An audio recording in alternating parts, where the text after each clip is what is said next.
Well, good evening and a very warm welcome from Milim to this evening's presentation. Welcome to you wherever you are in the UK and indeed wherever you might be around the world. Our series of online talks and conversations continues with our guest Douglas Century, and I'll introduce Douglas to you in just a moment. A little housekeeping first. We do encourage you to ask questions. Do this by typing whatever you'd like to say into the Q&A facility on your screen. As ever, we will try our best to get through as many of your questions as we can. There's also a chat facility on your screen. You can use this to send a message to all of the other participants on this webinar, should you wish to do so, but please don't use the chat facility for asking questions. Finally, we are recording this event and you'll find it on our website at milim.org.uk in the next day or two. There you will find recordings of other past events as well as details of our future programme, for which you'll be able to book tickets. Now, to our guest this evening. Douglas Century is a Canadian-American journalist and best-selling author of fiction and biography. He's best known for his cinematic true crime narratives and critically acclaimed historical biographies. His work has been published in titles such as the New York Times, The Guardian, and Rolling Stone. He's author and co-author of numerous best-selling books, including Hunting El Chapo. His most recent book, Crash of the Heavens, is the subject of his talk this evening. Douglas joins us from Calgary, Alberta in Canada. He has a fascinating presentation for us. So without further delay, Douglas, over to you. Thank you for having me. It's good to be on with your wonderful. I'm going to try to share everything, make sure I'm doing this correctly. Am I sharing? They can see my screen? It's loaded. It's not there yet. You've got Okay. a black screen at present. Have you actually shared it? You are sharing the screen. It might take a moment. It said sharing. You are screen sharing. But maybe I have to start the slideshow. Yes, try that. Okay. If not, I'll have to just speak, which I can do. Bear with me. Stop sharing and start again. Okay. Sorry, fellas. I'll start again, share, and then I have to begin. Are we seeing it? No. Can I suggest I bring it up and you tell me next slide, yeah? Well, let me just give me one more try. If not, then, well, all this was for naught. But yeah, you can, it says. There it is. Oh. Starting from the beginning? No. Can you unshare and I'll do it. Okay. Just give us a moment. I've stopped it. Right, there you go. Right, just give me a moment. You carry on speaking for a minute and I'll sort it out. Okay. Well, I usually start my talk by asking people if they've heard of Hannah Senesh, but obviously I can't see you guys. The story is called Crash of the Heavens. It's subtitled The Remarkable Story of Hannah Senesh and the only military mission in World War II to rescue the Jews of Europe. People did ask me as I was writing this book proposal. It's always a proposal before a book. Are you sure it was the only military mission to rescue the Jews of Europe? And I said, well, absolutely. The Allies had no interest in trying to make that a Jewish war. You know, they tried. Many emissaries came and spoke to both Churchill and Roosevelt. But in the Yishuv, in what was then mandatory Palestine, there was a very brave group of what Hebrew word is tzanchanim, parachutists, who volunteered. They were members of the Palmach, the elite commandos. And the most famous of them was a beautiful young woman named Hannah Senesh, 23-year-old. She was executed at the age of 23 in Budapest, Hungary, where she was from. I can share the slide now for you if you want. Okay, can I see what you guys are seeing? You will in a moment. Just say next slide when you're ready. No, but I can't see the. You will do in a moment. One second. Well, not there yet. 1 second. I wish you could just scroll through. There you go. So just say next slide when you're ready. Next. Just these are my book covers. In the years before World War II, thousands of young Jewish men and women fled Europe. Right. I'll put right. Just play that. Play the little trailer that I made, the little movie, as you just were. In the years before World War II, thousands of young Jewish men and women fled Europe, seeking safety in British Mandatory Palestine. Only a few dared to return. One was Hannah Senesh, a Budapest-born poet and woman warrior. My new book, Crash of the Heavens, tells the story of the only military mission in World War II to save the Jews of Europe. Hannah Senesh parachutes into the mountains of Yugoslavia. She and her team spend 3 months fighting alongside the partisans and rescuing hundreds of Allied airmen trapped behind enemy lines. Hannah makes a dangerous crossing into Hungary. Captured, brutally tortured, she defiantly holds out. She's sentenced to die before a firing squad and refuses to ask for clemency. But Hannah's legacy lives on. She's now known as the Jewish Joan of Arc, and today her poems and diary have been translated into more than 20 languages. The story I tell in Crash of the Heavens is timeless, an enduring testament to bravery, creativity, and the unbreakable human spirit. Okay, so that's what we call a book trailer. It's like you've been to the cinema and seen your coming attractions. If you can see me, Alan, maybe I'll just hold up my clicker next when I say next. In the years before World So next, thanks. So Hannah grew up as a very privileged girl. Her father was a famous playwright and a famous novelist. This is beautiful, the little cherubic cheeks of Hannah and her only sibling, Jorge or George. Hannah's real name was Anna, and the Jews of Budapest made up majority of the middle class. Many of the great names that we know of Hungarian arts and letters, and even people like Harry Houdini, just to pick a name, Eric Weiss, they were Hungarian Jews. And the Budapest Jews were completely acculturated, completely assimilated. Hannah felt much more Hungarian than she did Jewish, although she was, she did belong to a synagogue. They don't have reform in the Hungarian tradition. It's called neologue. Next slide, please. And Hannah, you can see she grew up in this villa.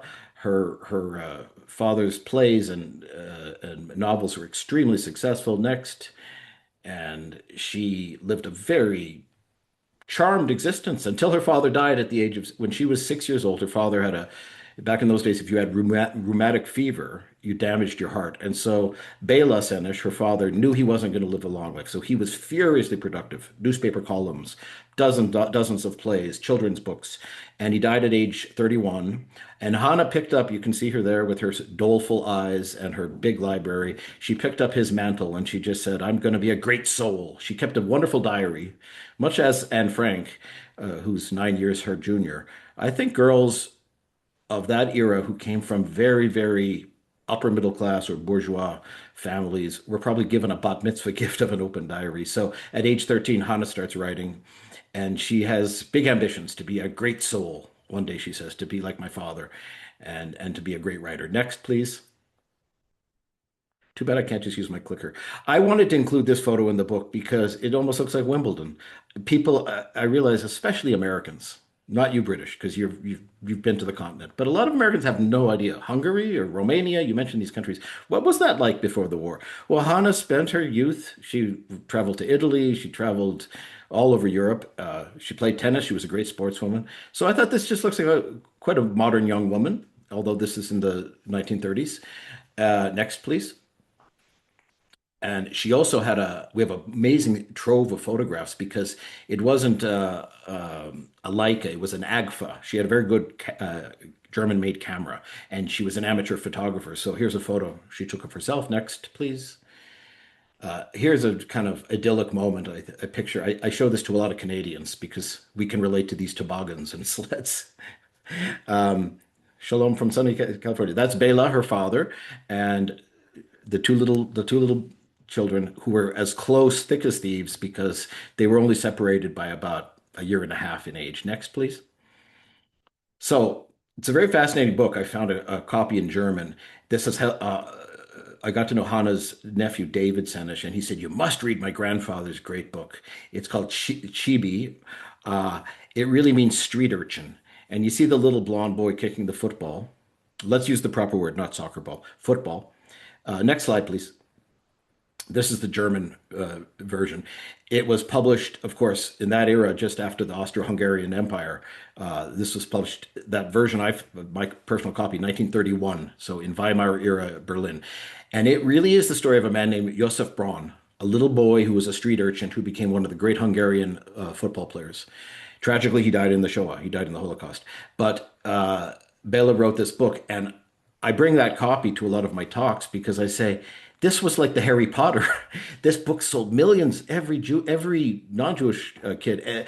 It was all over in Hungarian and in German. A huge best-selling book. So the family lived very well on his royalties. Next, please. Now, one of his plays. This is another. We know the name Fox News and 20th Century Fox. William Fox presents. Well, who was William Fox? Wilhelm Fuchs, another Hungarian Jewish emigre, one of the early moguls of Hollywood. And you can see it says quite small. Story by Bela Senesh. This was a play that Hannah's father wrote, comic play, and it was turned into quite a successful film. And so, had Hannah's father lived, I know this inside information from the family, he had been offered a job to come to Hollywood. Imagine that. So Bela would have left Budapest pre-war, and these little. I said, well, then your mother, or sorry, your aunt Hannah would have grown up as little Annie and Georgie in Southern California, just like most American kids, and Hannah might have lived to be a grandmother. Next slide, please. This just goes to show you how well known Hannah's father and that name Senesh. Just so you know, the name was Schlesinger, and Senesh means coal in Hungarian. Many of the Jews of that era in Budapest, which was, as I said, maybe 60% of the lawyers in Budapest, 60% of the doctors, and huge amounts of the culture were Jewish. But they would often change their names to sound Magyar. So Senesh was that. Hannah got accepted. This is a current picture, the Bar Madash. I had to read some of my audiobook. This is very hard to pronounce. Bar Madash Gymnasium Refectorium, if I said that, which is the leading girls' school to this day. And it's a Calvinist school, meaning the girls were Protestant. You could get in if you were a Roman Catholic if you paid twice the tuition. And Jewish girls really weren't supposed to go, but they might have to pay 3 or 4 times. Well, because of Hannah's great grades, she was, A plus in every subject. She was allowed to be an honorary Catholic, and her mother was allowed Hannah to go to the school, which was a short walk from their villa. Next slide, please. It's still a very, very prominent school. Hannah, there was a lot of anti-Semitism, as we know, in Hungary. Hannah was not even honored by the school until 2021, which was the centenary of her birth. But that's the school to this day. And Hannah excelled, but a very defining moment happened to her. She was a very literary girl, her whole life writing poetry, and she was elected to be as one of the new girls. In America, you'd call it a freshman. I forget what it is in Britain, but you're the young underclass women. So as the new girl, and she's elected secretary of the prestigious literary society. And then they say, nope, we have to have a new election. And they don't really say why, but it's clear because a Jew can't hold this position. Next slide, please. So Hannah's response to that is to say, well, she writes in her diary, I don't know if I've told you, but I've become a Zionist. There's a loaded word for you. And she's writing, you can click to the next one. She's writing this is her English. She writes very good English in her typewriter. She was fluent, of course, in Hungarian, German, Italian, Russian, not Russian, French, and her English was very good. So she's writing to the Canadian Hadassah School for Girls, and she's begging pardon that she's going to get there late. But she announces in her diary at age 16, 17, I've become a Zionist. And this is a loaded word today. What does that mean? A lot of my non-Jewish friends, as I was writing this book, Doug, I have a question for you, but it's very dumb. What? What is a Zionist? That's not a stupid question. Hannah says, for me, being a Zionist means I am now consciously and proudly a Jew. End of. And she also wants to go to Palestine, British Mandatory Palestine, to work for building up the land. Next slide, please. I often show the transformation. She gets accepted to the girls' agricultural school in Nahalal in the north, which was run by the Canadian Hadassah all-girls school where they would learn, botany. But Hannah goes to study basically to become a farmer. And her mother, given that they're upper middle class and very intellectual, her mother says, "But Hannah, dear, why don't you go study at Hebrew University? Why don't you become an educator like you've always wanted?" The reason she couldn't become an educator in Hungary was that the Hungarians didn't need any help from the Nazis to pass their own versions of the Nuremberg laws. They had all kinds of anti-Jewish laws.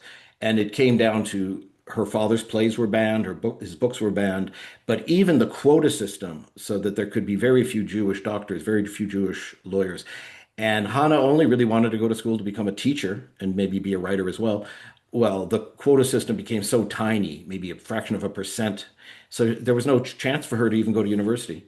So when her mother says, "Well, why don't you go study university in Tel Aviv or in Jerusalem?" She says, "Mother, the new land," meaning Eretz Israel, "has far too many poets already. There's no need for more intellectuals. There's a need for farmers." So Hannah arrives right as the war breaks out. That's right, the September, of course, Hitler invades Poland. And she barely gets out because you needed a visa. Otherwise, she would have just been trapped. So that's the day she arrives, September 19th, 1939, and she's wearing a very fashionable black dress, and it looks like black patent leather shoes and almost pearls. Next slide, please. And you can see Hannah. Hannah is right above the goat. She's got a wild head of hair next to the man. I wish I could use my pointer, but next to the teacher, there's a girl with her. You can see her. They're all suntan girls with wild hair. So Hannah goes from being a very bourgeois-looking upper middle class girl to being a farmer, and her specialty is the poultry trade. Next slide. And we have all these funny pictures of her writing in her diary saying, "Today I fell into, knee deep into cow manure." Like, what an exotic life that she had chosen to become. The words in Hebrew are binyan haaretz, to build up the land. Next slide, please. Sorry about this next slide stuff. But so after graduating, she goes to build a kibbutz. Many people think these were, we hear the talking points that it was stolen land. No, these were purchased land. And the kibbutz was being founded as called Kibbutz Sedot Yam, which is fields of the sea. And it didn't exist. It was just scraggly, it wasn't not even fertile land. So it was going to be a fishery. And Hannah is one of the pioneers, what they called chalutzim, or she was a chalutza, a female pioneer. Next slide. And they worked very hard to build up. You can see the map. I hope you can see it clearly. When you get north of Tel Aviv, you get close to the Roman ruins, which we say in English Caesarea, but they're Caesarea or Caesarea in Hebrew. So they built Kibbutz Sedot Yam, which to this day is a thriving kibbutz. Next slide, please. And there is Hannah. Hannah wrote some of her most inspired poetry. So I'm going to just do a little deep dive into one of her most famous poems, which you may know, which is called in English, Eli, Eli. I walked in her footsteps here. This is where King Herod the Great built, the Roman capital of Judea was Caesarea or Caesarea. And it's an astounding place. Any of you who've been to Israel, it's just a national park. It has more ruins, maybe Pompeii is similar, but most of Italy does not have as well preserved villas, baths, aqueducts, and they built an incredible concrete breakwater, which was the largest largest man-made harbor in the world. And Hannah's sitting on the rocks where I also sat, and she wrote a very beautiful, simple poem. Next slide, please, which is just simply called "A Walk." You can mute that maybe. Yeah, or just play it because or I'll leave the sound for a bit, I suppose. Yeah, I'm walking. July 17th. And I'm sort of recreating where Hannah would have seen. And I was completely alone because it was 40 degrees Celsius. And nobody who was sane was outside.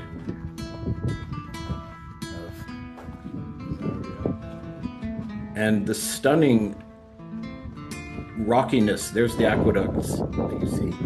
And for Hannah, she said, "We awaited you 2,000 years." It was her sense of return to biblical, well, the video is probably going to skip a bit, but it's just a stunning place, the natural beauty, the rocks, And this is where she wrote this poem. Next slide, please.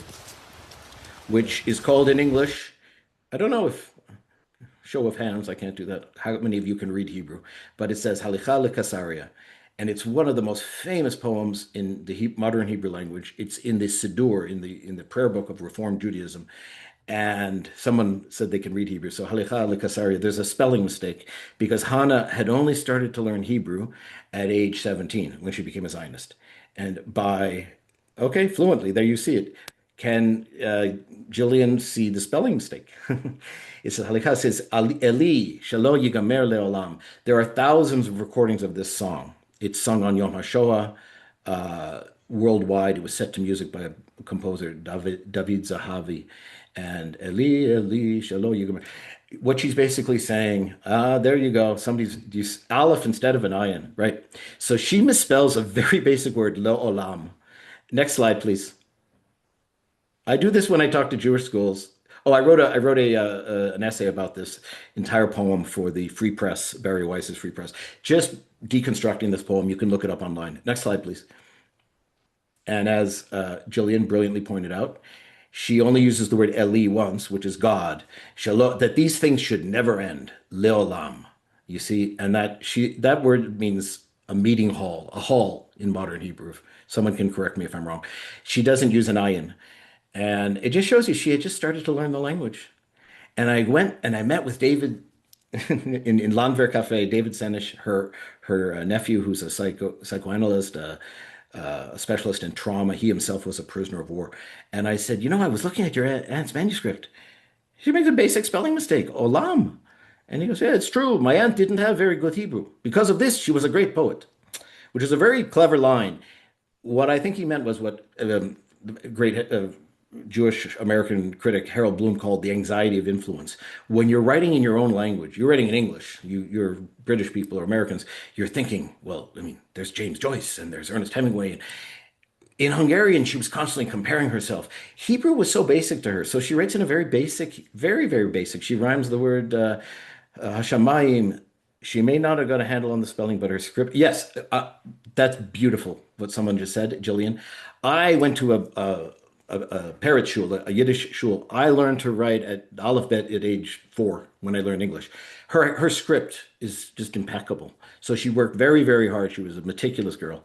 But yeah, it's a very, very simple poem. And you can see it's dated Casaria. It's dated in the European fashion of the 24th of June, 1942. Next slide, please. And it was, well, I wrote this essay and I said, I wonder why when they doubled the word Eli, she didn't write that. She wrote, God, may this never end, or this should last forever. The composer who set it to music in 1945, David Zahavi, he doubled it. And if anyone can read Hebrew, I wonder if you can tell that's a very famous psalm, Psalm of David. And it's, my God, why have you forsaken me? And the words are Eli, Eli. Next slide, please.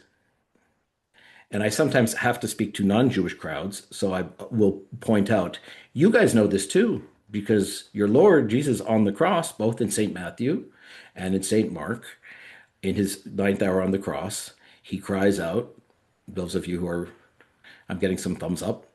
One version is Eloi, so that's Aramaic. But next slide, please. But in Matthew, he's absolutely a rabbi saying it in Hebrew.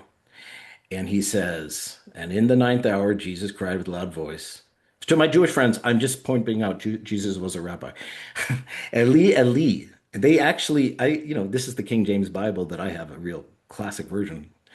And, there's a lot of transliterated Hebrew right there in the Greek version of the New Testament. And I wrote, when Zahavi set it to music, by correcting Hannah's spelling and doubling Eli, he made this kind of, it's almost a subconscious sound, I think, for a lot of people who grew up with any kind of religion, hearing, my God, my God, my God, why have you forsaken me? That's what Jesus says. My God, the Psalm of David. So it became, it's just a live in the moment, carpe diem poem, saying, oh my God, this is so beautiful. I almost made a joke saying, it's almost like my Gen Z daughter would say, Gen Z, sorry, we're British. OMG, like, God, this should never end. The sun, the sand, the rush of the waters.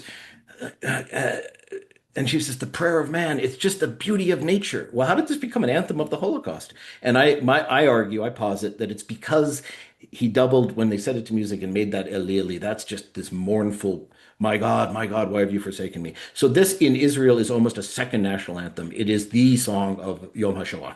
Next slide, please.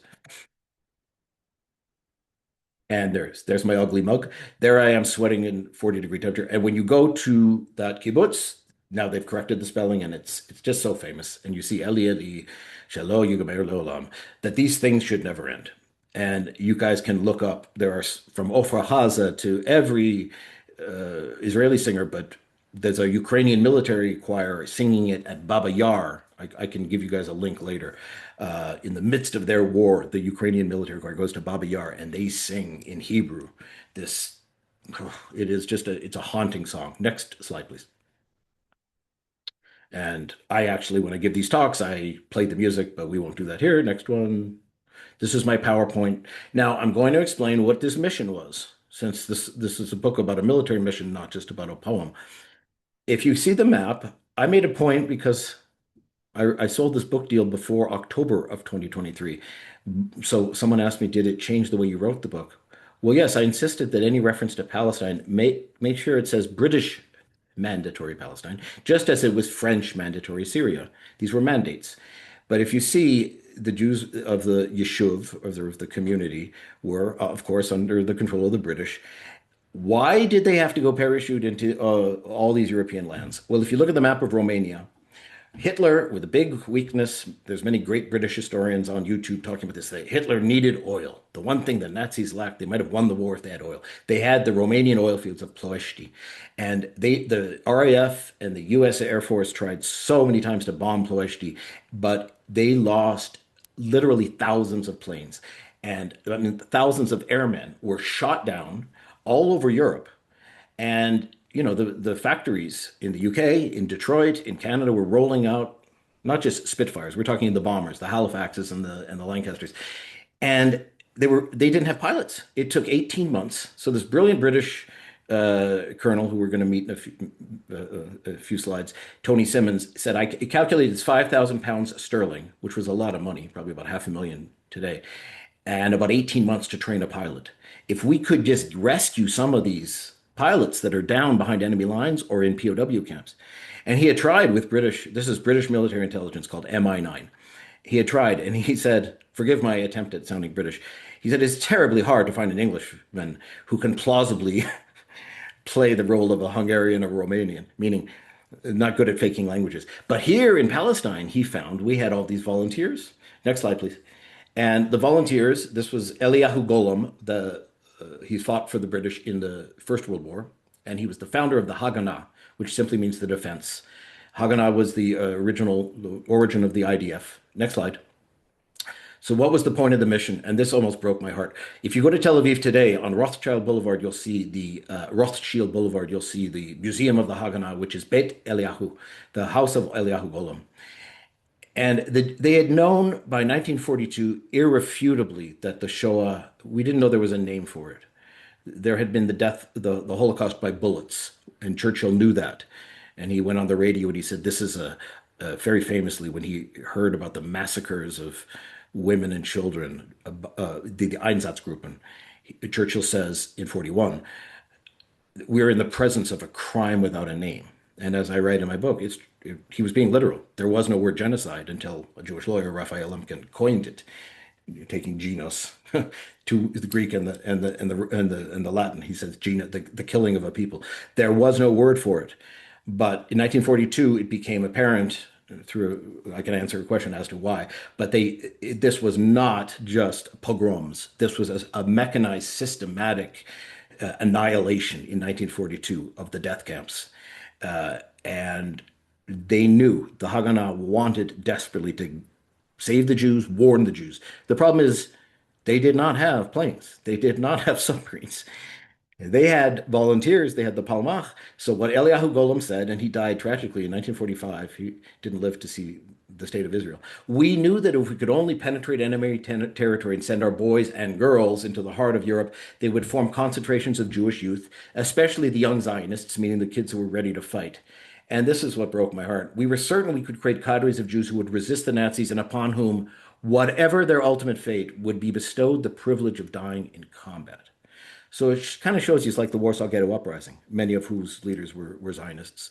You know, the youth were the only people left to fight. So that was the goal of this mission. Next slide, please. And Tony Simmons is from Berkshire, a fascinating family. Simmons apparently was one of the first brewers of India Pale Ale.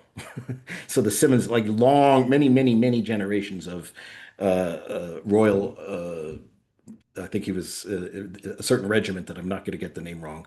But he was posted to the Middle East, and he was posted with a man named Order Wingate. And he was one of the rare British, really upper crust British officers who felt an affinity for the Jewish cause. I write in my book, this is when the German Jewish refugees had been coming to pre-war Palestine, and he said, my understanding of the Jewish plight happened in a very specific moment. He was at those of you who've been to Tel Aviv, it's beautiful Bauhaus architecture, and he was at a cocktail party, and he said he saw a man with no fingers, dapperly dressed, and he said he just asked what had happened, and he said in Weimar Germany I was one of the great pianists, but when the Nazis came to power, they lopped off all my fingers. And Simmons said how terror struck I was, how mortified, how angry I felt. I understood the need for the Jewish people to have a safe homeland here. So he was a big advocate for not for an ethno-national state, just for a Jewish homeland to be shared with the Arabs, I'm sure, but he fought for it. Next slide, please. And he worked with a man. This man is just called the Old Man. His name is Yitzhak Sadeh. And if you go to Israel today, this is the founder of the Palmach. If you say, do you know Yitzhak Sadeh? People will say, sure. You go up to Dizengoff. They're just street names to most people. And he was a bear of a man. He was had been a champion wrestler in St. Petersburg. He also was a poet in his later life. He wrote a famous book, and they give a prize in Israel to this day for the greatest work of military literature. It's a Yitzhak Sadeh Prize. And he advocated for women like Hannah. There were two other women in the mission, Haviva Reich and Sarah Braverman. He wanted his Palmach to be at least 30% women, because on the kibbutzim, these were socialist Zionists. On the kibbutzim, women had to do everything men could do. They had to march on guard duty. Next slide, please. And in his Palmach, so there's Hannah in her, people often say she was a British officer. And I got very annoyed because I said, I have to be right about the military stuff. It was the Women's Auxiliary Air Force of the RAF. It was an RAF style uniform, but she was aircraft woman second class. That's like the lowest level. That's the entry level private. But she was like a volunteer, and she had her parachute wings. She learned to parachute. Next slide, please. And this is, sorry, next slide. This is that says Palmach. That's a recruiting poster for the Palmach to show you.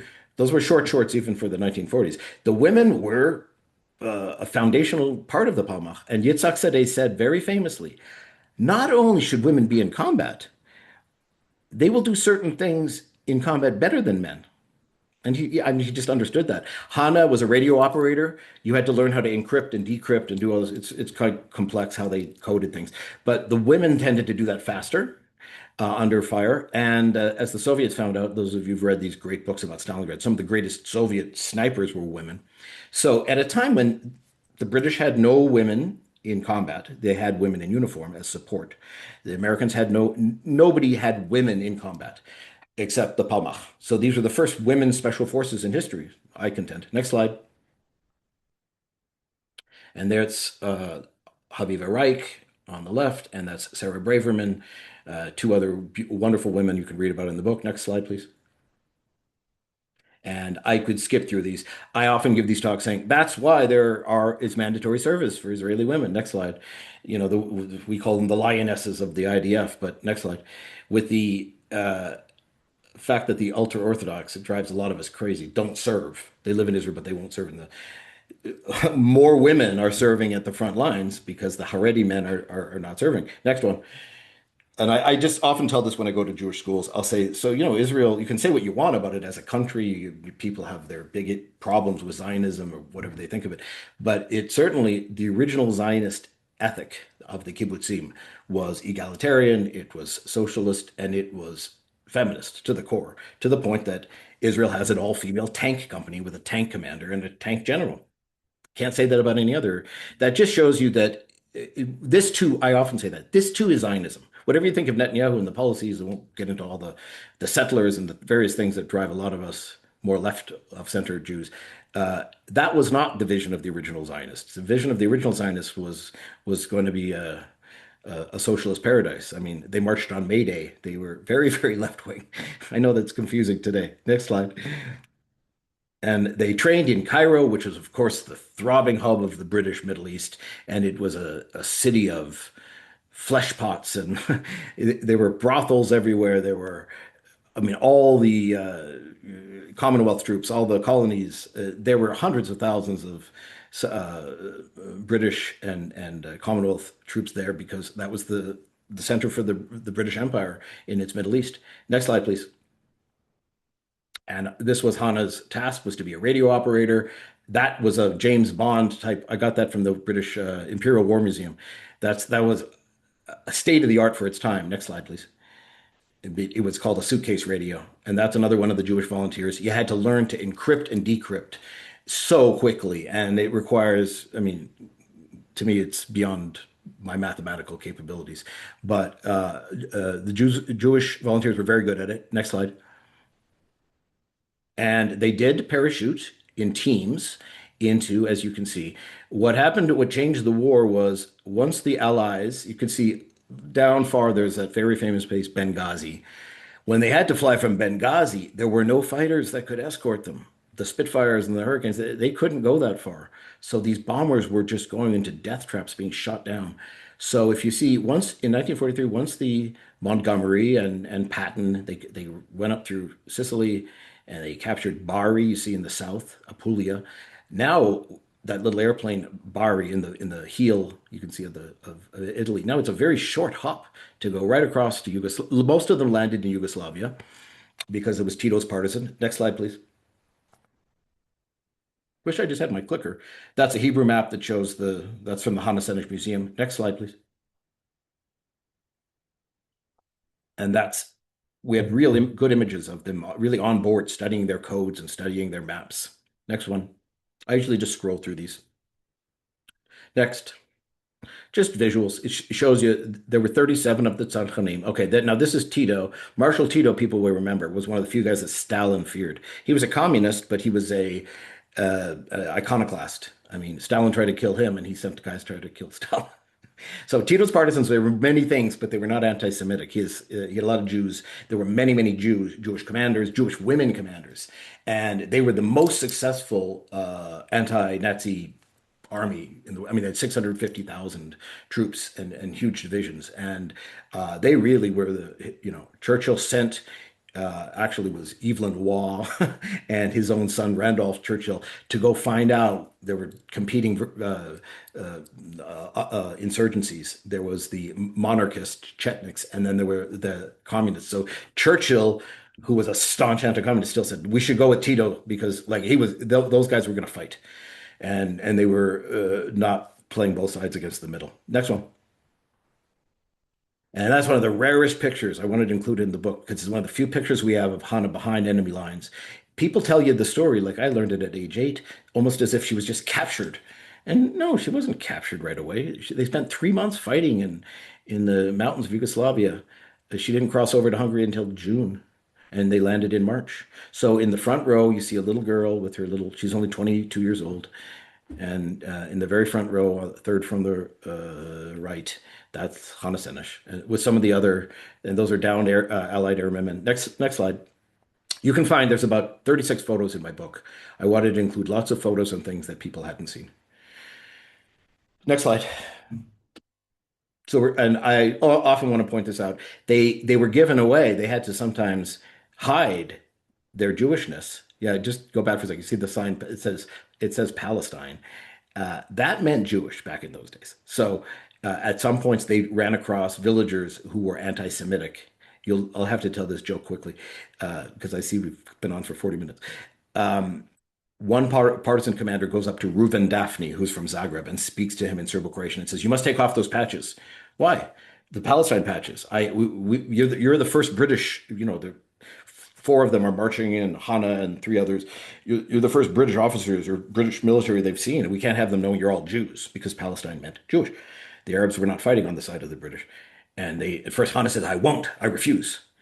But they reasoned with her. She was a very stubborn person to take it off because many of the peasants had been like brainwashed over the years this is a Jewish war. And they even said Churchill's a Jew, Roosevelt's a Jew. It was crazy what some of them believed. So they had to hide their Jewishness. But one girl who was from the city of Zagreb, and she was not like a country bumpkin, she heard them. They were not supposed to be speaking in Hebrew. They were arguing in Hebrew. And she said, "You Britishers, what language are you speaking? That's not English." And they famously said, "No, no, no, no, it's Welsh. We know each other from Cardiff." And she walked off saying, "Who knew that Welsh sounded so different?" So that's a true story that they all tell. Next slide, please. And that's Reuven Daphne. These are all amazing people. You can read about them in my book. I don't want to go into too much more detail about it. Next. And this, I will tell, this is probably the final story I have time to tell. Hannah hears these stories of what's going on in the camps, in the massacres. They knew, but now they're embedded with the partisans. And this partisan commander meets Reuven. Reuven Daphne is from Zagreb, and she is Jewish. He didn't recognize her because they're the same age, but 28 years old, but her hair has gone white. And she starts telling them around a campfire about the massacres, this bestiality, just horrific things that I don't have to repeat, the details of which they didn't know. And Hannah just let out a howl of rage and went off and wrote by kerosene lamp. And Reuven Daphne had no idea what she was writing. And it would take a month. That poem, you can see, it's dated the 2nd of May, 1944.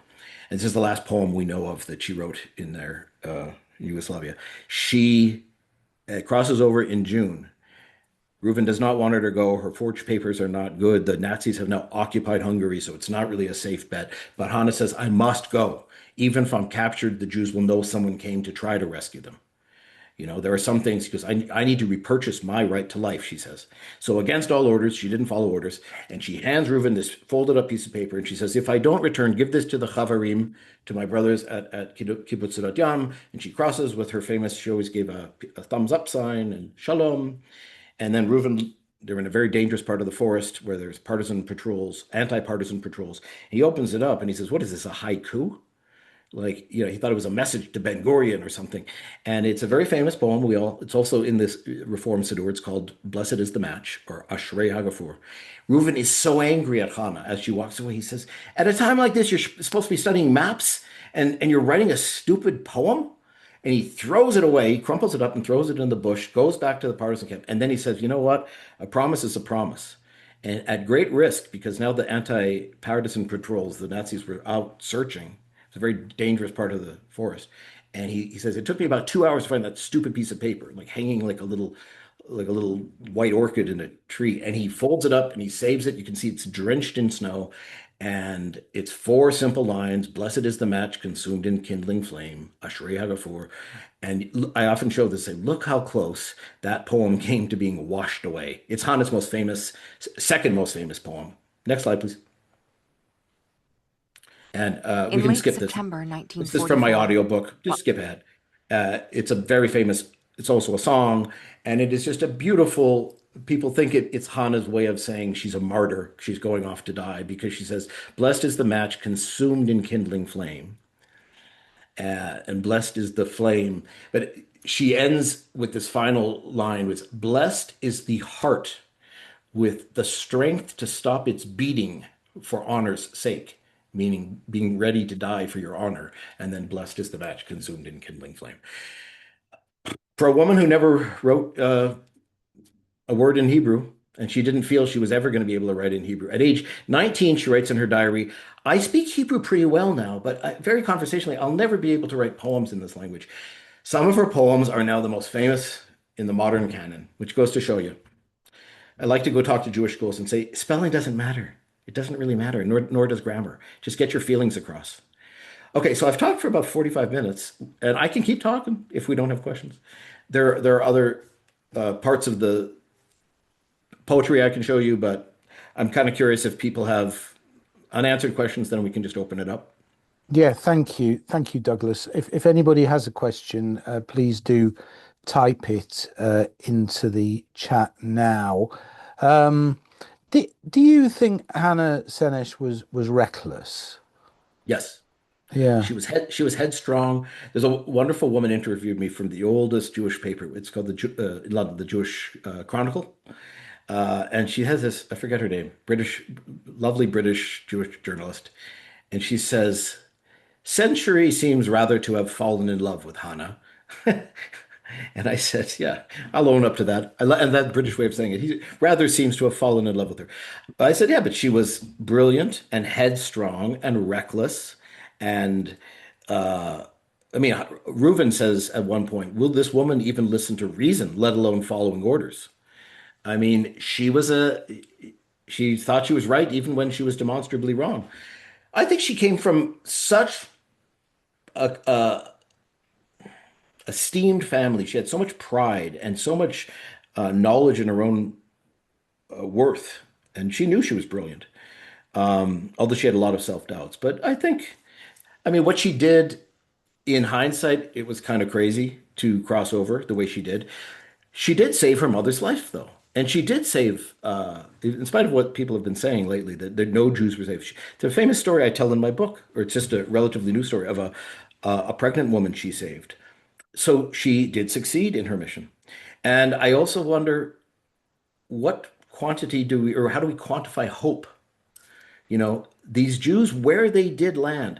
Another great figure in the book, Enzo Sereni, ends up in Dachau. And the Jews in Dachau, they ask, because here's this guy, what are you? He says, Anit Samchan. And no one knew what that word, a parachute that didn't exist in.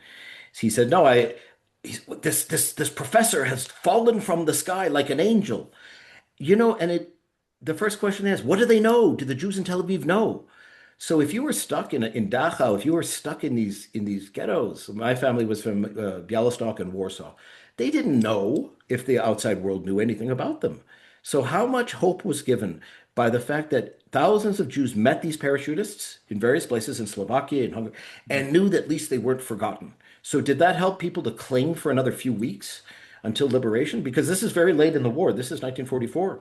This is July. The trains almost, when Hannah dies, the trains have stopped running to Auschwitz. You know, they're death marching people. Eichmann was so fanatical in Budapest, even though the trains weren't running, he was going to still get rid of the last remaining Jews. So reckless reckless and bravery are in a brave way. What was this issue though with the pardon? Because she's offered the opportunity to ask for a pardon and she refuses. Now, what would that have entailed, and why was it such a terrible idea for her? She wouldn't beg. So I learned this story when I was about 8 years old. Imagine they taught us at a Jewish school, and I just remember hearing that she went before a firing squad. I thought it was Nazis, but of course it was the Hungarian fascists. So for those listening, she was executed for treason and espionage. And she dressed down this military tribunal. First of all, they knew she was from a famous family, so they're kind of treating her with kid gloves. She was treated, and she was in British uniform, and she always spoke to the Nazi commandant, a man named Lemke, in English. So they knew they didn't want to put her to death, but they charged her with a capital crime. And she tells these magistrates, how can I be guilty of treason? You took away my citizenship. I'm no longer a citizen of your country. You made it clear a Jew has no place here, which was a brilliant defense. And then she scolds these judges and says, you should be thinking about your own crimes, because Hannah, if it ever becomes a movie, I mean, the Soviet artillery was landing in the suburbs of Budapest. The Americans and RAF were bombing the city of Budapest to pieces, destroyed all the bridges. So this is in October. She was executed in November. They knew the war was lost. So she tells them, think about your own culpability. There will be war crimes trials. And most of these Nazi bastards were, as we know, just trying to line their pockets and get Swiss bank accounts and get the hell out of there. So one of the prosecutor magistrate, his name was Julius Simon, came and on his own, it was extrajudicial. They did not sentence her. He comes the morning of November 7th and says, Hannah Senesh, you've been sentenced to death. And she says, I need to speak to my lawyer. She had a lawyer. I want to appeal. There is no appeal. And he was just doing it out of spite. And he says to her, you can ask for a pardon, ask for clemency, and I'll commute your sentence. And she says famously, and it was overheard by other female, she says, I don't beg from hangmen and murderers. And he says, very well then. And she's marched off. And I think she was calling his bluff. She probably thought he's not going to do it. And how do we know this? Because he made it, like a lot of them did. He made it to Argentina, and he was found in 1984, and he was interviewed by a member of the Knesset, tracks him down and finds this guy and says, he says, I have no regrets. She was the only person I sentenced to death. And we were trying to put off the sentence, but she made us so mad with her damn Jewish pride. And you can find this interview. It was in Mariv, a daily paper. So he spitefully just said, she wouldn't beg. She didn't fit what he wanted, this groveling Jew. He wanted her to just say, yes, I humbly beg you for, she wouldn't do it. And I think she thought maybe being a British, people always say she was a British officer. Well, at least being a British aircraft woman, second class, she probably thought they're not going to shoot me. They know that's a war crime. And again, she was reckless. She probably thought she was playing a very interesting game of poker with them the whole time, because she would not divulge the secrets under horrific torture, psychological torture. So, yeah, that's a stubbornness there too. Hey, if I were asked, your life, or you say you're sorry, I think I'd probably be saying I'm sorry. Most of us would. We have a couple of questions about Hannah's poems. Firstly, Suzanne Corn is interested to know how the poems got published. And Patrick Sainer says, how many poems did she write? She wrote quite a few. What's really interesting, I found this book. It's a real collector's item. Wow. And it was before, this is Hannah Senesh, Her Life and Mission. And it's funny, the same photo. And this was published in Eretz Israel in 1945. So before there was the state of Israel, and her poems are here. There's dozens and dozens of poems. She kept a diary. She kept under her, it was communal living on a kibbutz. So there was suitcases. She also knew there was a very slight chance she would ever return alive. So she copied out all her poems in one beautiful notebook. These have all been digitized and are in the National Library of Israel. You can just go look at their sort of graph paper. Remember those notebooks with graph paper? When people actually used to write and not type text. So she copied out all her poems and gave them to her best friend Miriam, and she titled it Without Language. And with her code name, her military code name was Hagar. Her British military code name was Agent Minnie, like Minnie Mouse, and she hated that. But she left all her poems neatly organized. The ones that are in Hungarian, I mean, are probably considered not as good. The ones that are well known in Hebrew, she gets better. I mean, I think she was imitating other poets in the beginning, and she leaves us a very interesting diary. I think her diary is worth reading. It's much more political than Anne Frank's diary because she's really watching world events closely. What's going on with Chamberlain in Munich. And so we have all her notebooks, we have all her diaries, we have letters. We just discovered a new poem I put in the book. I wanted to have something brand new. They discovered a new poem in 2012. And it was a poem to her best friend Miriam, which was just discovered as Miriam's daughter on a kibbutz was going through throwing out, as we often do with our parents, elderly. Her mother died and she's throwing up. What's this? On the back of a letter is a brand new poem, and it's called Hora to a Girl of the Exile. So we may still find more poems. When they say the complete works of Hannah Senesh, I would say it's not complete.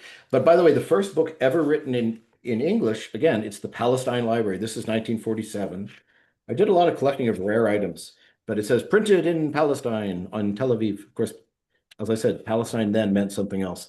And right at the beginning, you see, you can translate it, happy is the match consumed. It's better blessed because it's not a literal translation, but it's much more poetic. But they were already, I ask school children, why do you think they were on postage stamps? These are all of the more of my collectibles. There's Hannah, but the seven who fell, they were on before there was a state of Israel. This was the JNF, the Jewish National Fund, collector's item stamps. The new state needed new heroes, you know? So you could say, I write in the book, Hannah Senesh could have been looked at as one of the 6 million. But for the state of Israel, she was regarded as the first of the young IDF, the first female soldier to die for her country. It's all a matter of how you frame it, right? So they were needed as, this idea that she was the Jewish Joan of Arc. She was a virgin. I mean, she had 4 marriage proposals, and no guy was, no guy, talk about being reckless. She wasn't reckless. She was also just very sure of herself. She didn't want to marry a Hungarian intellectual, several asked. He had to be a socialist. He had to be as Sabra. He had to be smart. No guy fit the bill. So, but she turned down marriage proposals and writes at one point, "Who would believe I'm going to be 22 and have never even kissed a boy?"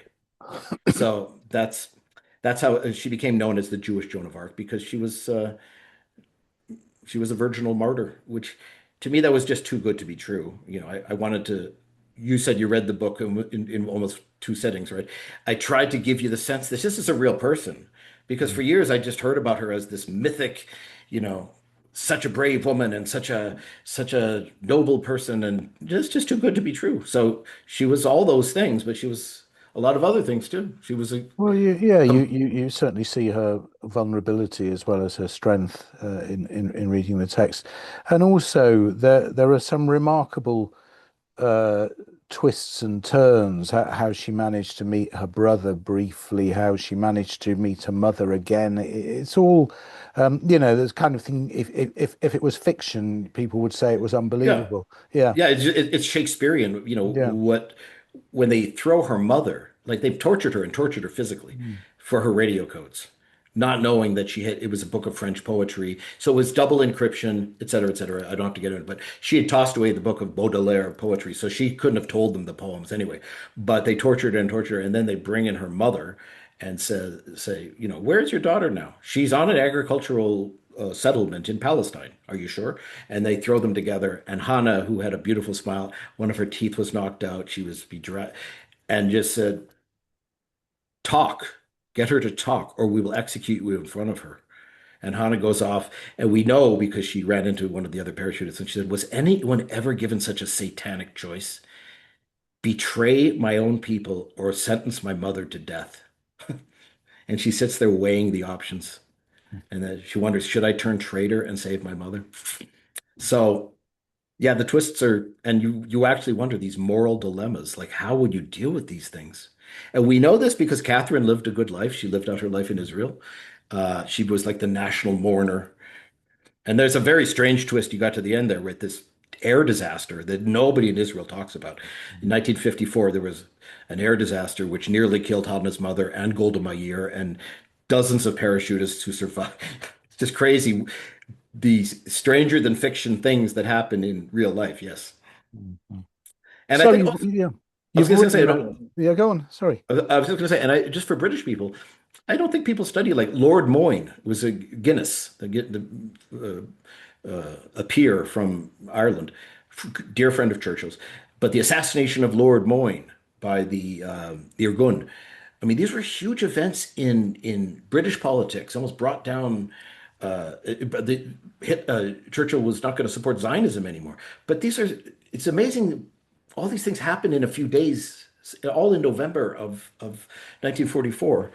And I just think we have a collective amnesia. I mean, there's too much to know about that war, perhaps. But sorry, you were going to say I write about. Well, you've written around a broad range of subjects, so I wondered if what was next. Do you have something Oh, in the pipeline? yeah, but I think it's a good idea not to talk about what you're going to write until you write it because Okay, no, I mean, fair enough. yeah, well, Mhm. well, for one reason, sometimes you have a great idea and then someone else, that's a good idea. But Yeah. it's also that when you enunciate things, sometimes you really don't know what you're writing. I have an idea for a story of the war, that I think could be hard to say feel good. A rescue of Jews during the war, which would be a very topical story. It takes place. It takes place in the Caribbean. Let me just say that. But that's one idea I have, and I have another idea. A Jewish cop who went undercover in the mafia. That's a completely different story, but that's something I've been working on. It might just be a kind of Netflix documentary because, as you mentioned, I do these true crime stories. But it's a true story of a guy named Jason, just a Jewish American guy, and he got trained like Pygmalion. They had to train him how to act like an Italian because he didn't know how to cross himself. He didn't know anything about Italian culture, and he successfully went undercover in two of the crime families, the Bonanno and Lucchese crime families in New York. And it's an amazing story. The problem is, mafia stuff. It seems to often like it's just been overdone. This YouTube is saturated now with these snitches. All these mafia guys that used to go into hiding when they were captured and talked. They all just get YouTube channels now. And the same with your villains, you call them, right? You have all these guys that were real bad guys in the East End of London. They're all over TV just talking about their days. So I don't know. I'm fascinated by true crime as well as my daughter. She's an aspiring author, and she just spent a semester in Dublin. And she said, when I was writing my proposal about Hannah, she said, "Thank God you're not writing about another complex sociopathic anti-hero." Because I had just written about Hannah's actually a good person that we can root for. Because I'd written a book about this Russian Jewish mobster. And it's true, these anti-heroes, where Tony Soprano is an anti-hero. And I mean, a lot of these crime shows that we watch, Top Boy, all these characters, you think about them, they're horrible people, but they're such riveting. What's the one now with Tom Hardy, Mobland, or the Peaky Blinders? They're not good people, but we kind of get invested and cheer for them. But yeah, it's much easier to write about a noble, good person who's not a complex sociopathic anti-hero. Somebody you can actually look up to and say, would I have the courage of Hannah Senesh? I know I wouldn't. Her moral certitude about things, it doesn't exist much in the world anymore. Being that willing to die for an idea, you know. I mean, we did, you did. Well, certainly Britain, not in the West. well, Britain, Mm. you guys held out in that, I told you my family was in Hackney, but you guys held out alone without the US. I mean, and that Dunkirk spirit and all that. I'm sure young people today hear about it, but everybody was an air marshal. Everybody was doing something for the war effort. And, so Hannah was part of that generation too. Everybody, what those, I met a young, there's a lot of British people still in Canada, believe it or not. I met a woman who had been a child evacuated from the Blitz, and she was kind of having dementia, but she was telling me, I remember watching the Spitfires fighting the Messerschmitts. I guess she was maybe in Dover, wherever they sent the children to be outside of the city. She said, but we were children and we thought it was a game. And I was like, you're describing the Battle of Britain? And I said, tell me more. There's a woman in an old folks home, and she would, you just realize that was a time and a place that we just can't conceive of what the Jews had to do to survive in the ghettos, what our families had to do just in the war effort. Everybody had some skin in the game, right? And we're not living in I think that's why there's are so many books about World War II. It just seems like the last war where we can really say with moral clarity, yeah, there was right and wrong, right? I mean, Churchill may have not had his flaws, and Roosevelt had his flaws, etc. But Nazism really needed to be destroyed at all costs, right? Now we've got wars where it's really complex, and you say to yourself, I don't have an opinion on this conflict because they both seem bad, Anyway, any more questions from the audience? No, that's it. So really, thank you for being our guest this evening. This book is available from all good bookshops. It's meticulously researched. It's got incredible detail and some real surprises. So buy it, read it. And to say thank you, I'm going to send you my book of some photographs of that's beautiful, of Israelis. So that will take. I want to shout just know that my American publisher is Simon and Schuster, but the British, they said no, that's not a British cover. This is what a British classy literature looks like. So we have different covers and but this Scribe UK is a wonderful publisher, and so I want to shout my British publisher and thank you guys for your time. This sounds like a wonderful symposium of ideas you have. And I appreciate the invitation to be on June 1st. Sounds like a pleasure. So I'm just going to talk a little bit about what we've got coming up, and, yes, and then we'll say goodbye. So the next Millim event is a live one in Leeds on the evening of the 10th of June. We present the 15th Litvak Day, an evening of talks, films and discussion exploring the rich and complex history of Jewish life in Lithuania. And then we're staging a play on the afternoon of the 21st of June, again in Leeds. This is the world premiere of The Mystery of the Back to Front House by Helen Frace, an open-air performance where the audience are the actors. The next online presentation is on the 22nd of June, where the hilarious Max Oleska is our guest. He and I will be discussing his recent book, Making the Cut. That promises to be a very entertaining evening. And then the following week, we welcome Professor Shaul Harel, who will be talking about his memoir, A Child Without a Shadow. To book, please visit millim.org.uk. You can sign up to our newsletter there, and you'll be the first to hear about whatever we are presenting. All these events are free, but if you would like to make a donation, there is a link in the chat, or you can visit our website. This being our 10th anniversary, we're trying to raise a fund of £5,000 to help with our future programmes, so please do give generously. It remains for me to thank our guest, Douglas Century. Once again, thank you so much, Douglas. It's been fascinating. Thank you for having me. And looking forward to seeing you all again next time. Until then, stay safe. See you soon.